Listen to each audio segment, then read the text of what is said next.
الشمال كفوني كبجمتوتا جالتامتوتا هردوفتوت MIW sadarkaa idil addunyaatti bakkeertanitti nageenyi jaalalli keenya sinaadha qabsinin jecha oduu qaxxaamuraa isin dhageessifna. Gootichi badda Baalee Jeneraal Waaqoo guutuu siidaan piroojeektii isaa guyyaa har'aa jila adda addaatiin daawwatamee jira. Magaalaa Roobeetti piroojeektiin kun kan kaa'ame waggaa ta'u akkasuma marfata Jeneraal Waaqoo guutuutti kan jedhamu irratti haala addaatiin kan hojjetamaa jiru. Piroojeektiin kun akkasumas iddoo biraa irratti bakkee hojjetamaa jiru.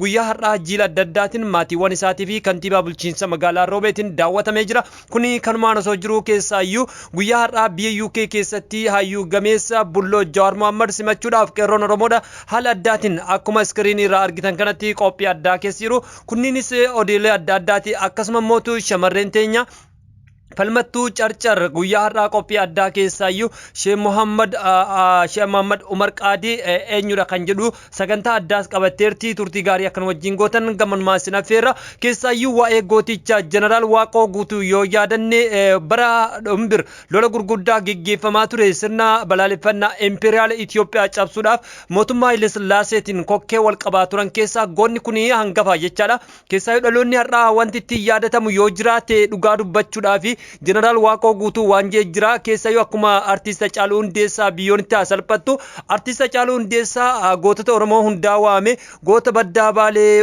Waaqoo guutuu eenyu caale kan jedhu walleessaa keessatti yeroo hedduu deddeebuudhaan dubbachaa ture. Itti aansuudhaan hiriyyuma isaa michuu ganamaa kan ta'e Aliyyii Cirriittuu beeka jechuudhaan artiistiin kun irra deddeebi'ee gootota kana faarsaa ture jechaadha.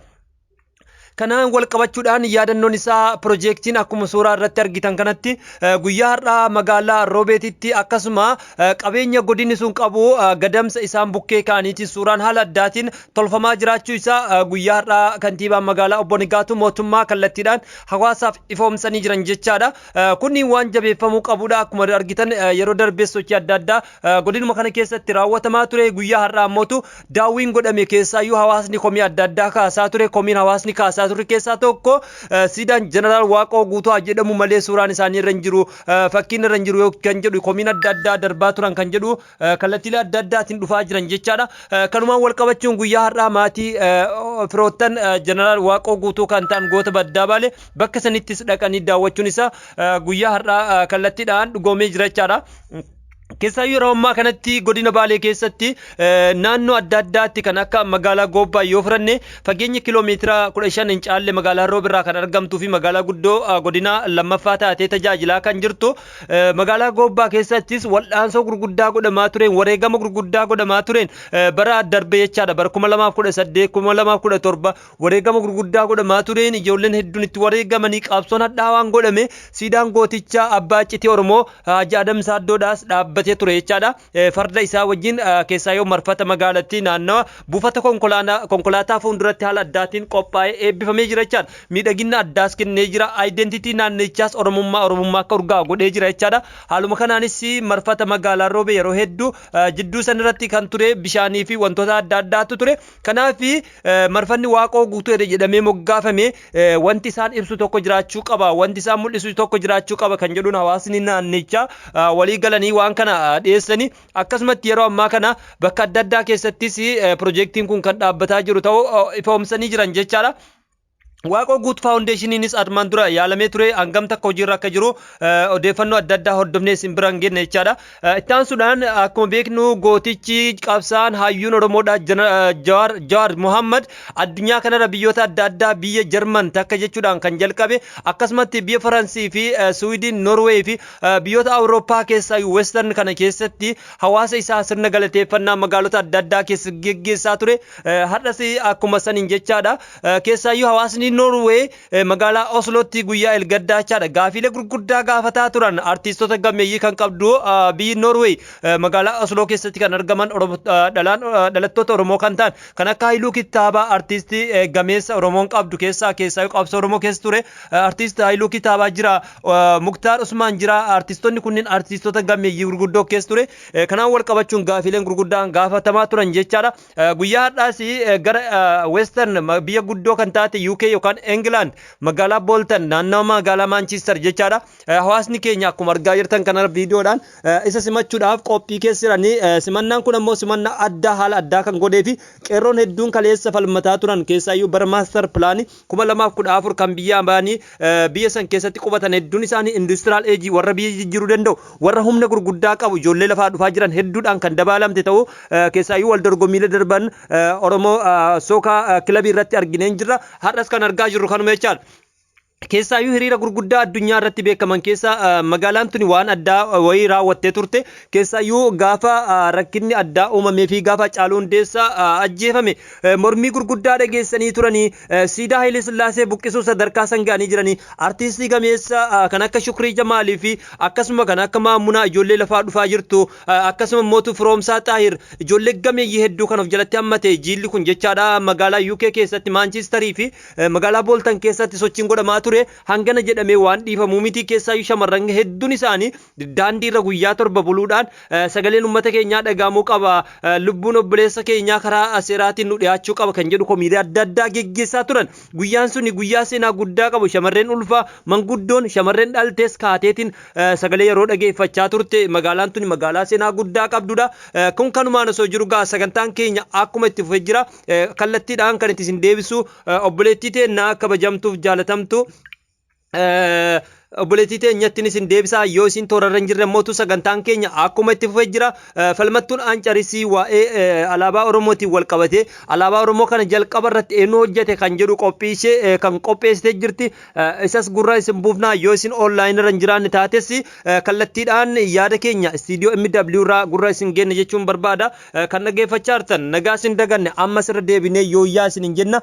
Dursii addunyaa kana nageenya waan taateef irra deddeebuudhaan yooyyaa isin hin jenna. Akkasumas qeerroo Oromoodhaa biyyoota Awurooppaa adda addaa keessa jirtan simannaa haayicha gameessa Jawaar Mohammadiif gochaa jirtaniin hedduun galatoomaa isin jechuun barbaanna. Ijoolleen Oromoo kallattii adda addaatiin sooshaal miidiyaatiin jajjabina adda addaa waliif kennaa jirtan tokkummaa Oromoo eeggachaa jirtan Oromummaa cimsaa jirtan dhugaa galatoomaa isin jechuun barbaanna.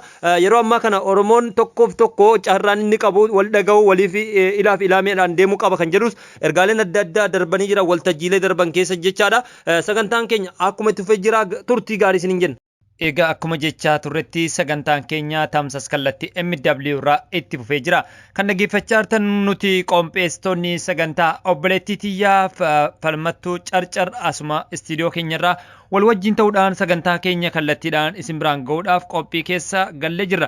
Marrigaa kutaa tokkoffaa irratti ergaalee adda addaa keessaayyuu simannaa hayyuu gameessa Jawaar Mohammadiin wal qabate guyyaa har'aas akkuma argaa turtanitti biyya UK keessatti gaafiif deebiin kallattii adda addaatiin gaafamaa ture.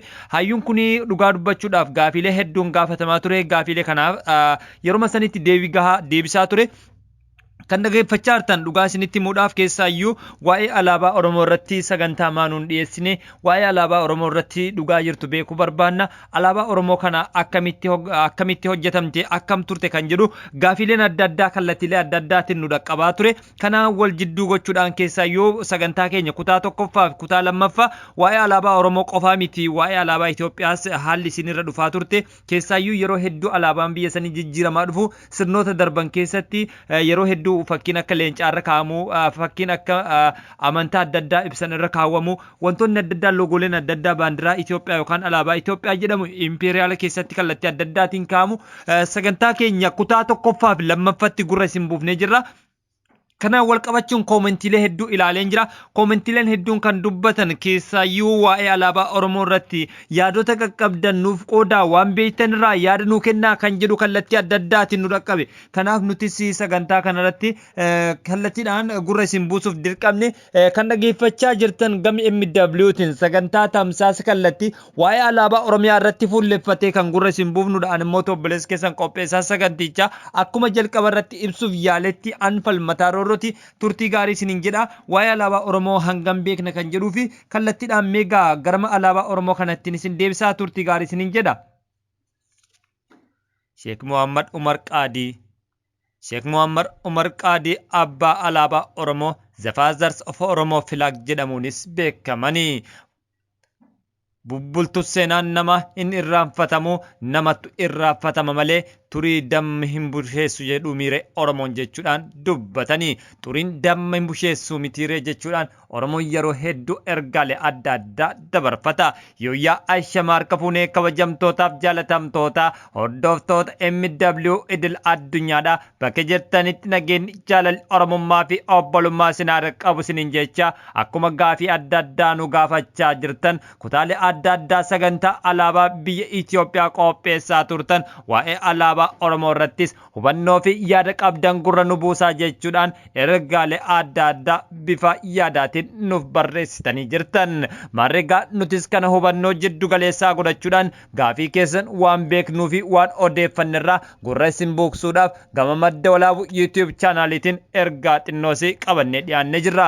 Warroonni hordofaa jirtan laayik gochuun sheer gochuudhaan wal biraan geettanii hubannoo kan akka wal qoodan gamanumaa ergaa keenya dabarfanna. Namoota qabsoo Oromoo keessatti gahee olaanaa taphatanii keessaa garuu seenaan isaanii dhokate keessaa Abdii Qopheef Sheekh Muhammad Umar Qaadii isaan muraasadha. Sheekh Muhammad Umar Qaadii kan dhalatan baha Oromiyaa Harargee ona obbo Dadaritti naannoo bara 1918 akka dhalate ni tilmaamama. Maarreegaa hayyuun kun ona afran qal'ootti dhalate malee Oromoo guutuuf arjooma seenaa kan arjoome qaba jedhu keessa beektonni. Sheekh Muhammad Umar Qaadii nama yeroo jalqaba bara 1968 biyya Somaaliyaa magaalaa Moqaadishootti diizaayinii alaabaa adda bilisummaa Oromoodhaa kaa'edha. Mallaqa isaaniitiin hindootarraa bitanii maxxansee uummanni Oromoo mallattoo mataa isaa qabaachuu qaba jedhee jala sararree wanti beekuu qabnu akeekaaf kaayoon isaanii Sheekh Muhammad Umar Qaadiidha. Mallaqa isaanii hindootarratti dhangalaasuudhaan kan maxxansaniif uummanni Oromoo mallattoo ittiin beekamu sadarkaa idil addunyaatti qabaachuu qaba jechuudhaan kan qopheessan ture. Mallattoo mataa isaa irqabaatiin ba'uun godhuu keessatti nama qooda guddaa gumaachan keessaa akkasumas waraanni bilisummaa Oromoo waboon gaafa gargaarsa meeshaa waraanaa biyyoota Arabaa irraa argatan jaarraa abbaa gadaa waliin biyya Yaman magaalaa Edenitti leenjifamanii kallattiidhaan gama Somaaliyaatti gara biyyaatti galuuf osoo yaalanii warra mootummaa Ziyaad Barreetiin qabamanii turan. Miseensota qeerroo ganamaa kan sooressa jaarraa abbaa gadaatiin durfamu keessaa Sheekh Muhammad Umar Qaadii nam tokko turani. Mootummaan Ziyaad Barree Sumaalee gidduutti Great Somaaliyaa ijaaruuf hawwii fi fedhii guddaa qabaachaa waan tureef qabsoo bilisummaa Oromoo gama meeshaalee waraanaatiin gargaaran turullee gama biraatiin qormaata guddaas qabsaa'ota Oromoo gameeyyiif rogeeyyii sooreyyii fi gufuu tahaa akka turan seenaan ni addeessa. Seenaanis irra deddeebiin dubbata. Keessattuu akka isaan saba isaaniiti hin qabsoofne tabbaa fi gaara guddaa itti ta'uudhaan Ziyaad Barree qabsoo Oromoo of duba deebisuuf yaalii gurguddaa godhuu isaa odeessiin ni addeessa. Akka isaan nuti Sumaalee ofiin jedhaniif maqaa adda bilisummaa Oromoo maqaa adda bilisummaa biyyaalessa Ogaaden Western Somalia Liberation Front yoo Somaalee abboo ofiin jettan waajjira hulaa fi foddaa isii adaba warqii yookaan dahaaba warqii yookaan ziiqaan irraan isiniif ijaara jedhee gaafate. Garuu qabsaa'onni Oromoo faayidaa sabaaf malee kan dhuunfaaf tasuma hin sobamne qarshiidhaanis of duban deebine. Yeroo Ziyaad Barree akkas jechuun qabsaa'onni Oromoos akkas jedhanii deebisaniif ture.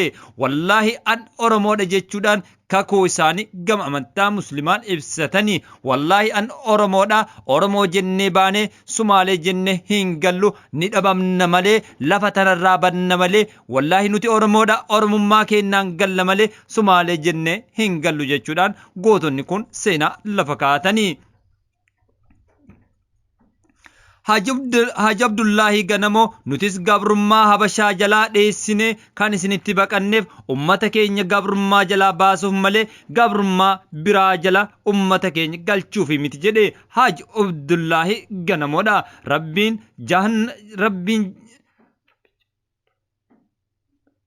Rabbiin jannataan isaan haa qubachiisu jenna. Nuti akka sabaatti qabsoofna malee abadan maqaa namaatiin hin qabsoofnu jechuudhaan jala sararanii goonni kun Haji Abdullaahi Ganamoo dubbatanii. Sooressa jaarraa abbaa gadaa qabsaa'onni sooreeyyiin kun fuula isaanii gama alaa deeffatanii Huseen Suraa, Elemoo Qilxuu, Muhammad Umar Qaadii, jaarraa abbaa gadaa fi hooggantoonni kanneen biroo Kaayiroo, Baagdaadii fi Damasqas dhaquun marii geggeessanii akka mootummaa Iraaqii, Liibiyaa, Suudaan, Yamanii fi Sooriyaa gargaarsa meeshaa waraanaa gaafatan Filisxeemonni Sooriyaa keessa jiran leenjii waraanaa akka kennaniif waadaas galanii turan. Leenjii waggaa tokkoo fudhatanii qabsaa'ota waraanaa eegaluuf qophii barbaachisu hunda erga xumuranii booda loltoonni 35 gara biyyaatti loltoonni 36 gara biyyaatti qajeelanii maqaa loltoota kanaas qeerroo ganamaa jedhanii moggaasanii. Jilli sooressaan durfamu gara biyyootti osoo qajeelaa jiranii Somaaliyaatti qabamanii. Namoota humna tikaa mootummaa Ziyaad Barreen qabamanii waggaa 5 mandheerreetti hidhamanii miidhaa guddaa irra gahee Sheek Muhammad Umar Qaadii nam tokkodha. Muhammad Umar Qaadii qabsaa'ota keessaa umriidhaan hundarra guddaa fi yeroo sanatti dhukkuba gaastirikii waan qabuuf hedduu miidhamee nama turedha. Muhammad Umar Qaadii lola addunyaa lammaffaa gaafa Xaaliyaanii biyya teenya seentee baatee bara 1940 akka lakkoofsa Habashaa keessatti innis wajjin biyya Somaaliyaa magaalaa Moqaadishootti gale. Bifti alaabaa yeroo sanii akka armaan gadii kanattis waleleeffamee ture. Moggaan lameen diimtuudha, magariisni jidduudha, handhuurri ishii urjiidha, maddiin isii hedduun alaabaa walaloo wallisanis shantamaanis shubbisee ture. Wallisaan 50 shubbisa. Kan biraa ammoo alaabaa Oromoo iftuu hangaatu maaliif nurraa turtee bara 100 guutuu lubbu goota meeqaasiin kan yaadatamu alaabaa nagaa ibsituu biyyattuu si arguu keetiif ijji si waara bakkayyuu jechuudhaanis afoolaanis dubbatamaa ture. Dhufee galanni sooraa laga hundaa lolaasee galaanni sooraa laga hundaa lolaasee warra boonnee fokkorree walqabee kolaasee si arguu kajeeltii ijji sooraa bakkaayyuu jechuudhaan qeeqa isaanii ibsataa turan. Alaabaa Oromoo ibsituu dukkanaa guyyaa si dhaabbanne gabrummarraa baanaa kumni du'aa kan hafee si dhaabbanna du'arraan deebinu tarree dhaabbanna. Alaabaa Oromoo ibsituu dukkanaa dhiiga sii facaasna lafee sii bobaasna Oromiyaa irratti gaduma si dhaabna. Alaabaa Oromiyaa ibsituu dukkanaa dhiiraa dhalaan keenya bakkuma jiranii gassi dhaabuuf jecha ibiddaan dhumanii. Alaabaa Oromoo ibsituu dukkanaa si dhaabbannee bullaa halkan tokkoofillee guyyaan sun numa dhufaa hangam turullee. Alaabaa Oromoo ibsituu dukkanaa guyyaa si dhaabbanne gabrummarraa baana jechuudhaan kaleessas wallisanii wallee faaruu alaabaa bilisummaa Oromoo fi saba guddicha gaanfa Afrikaa Oromoodhaaf kaayanii jiran.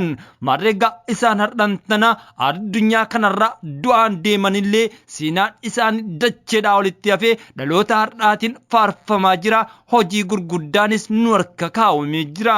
Hardhantana hangamtamattu imaana abboota keenyaa kan isaan biyyarraa biyyoota adda addaa keessatti ittiin baqatan kana eeggachaa jirra, kunuunfachaa jirra. Hojii guddatu nu eeggata isiniin jenna. Kutaan lammaffaa itti fufa. Waan nu dhageeffattaniif galatoomaa.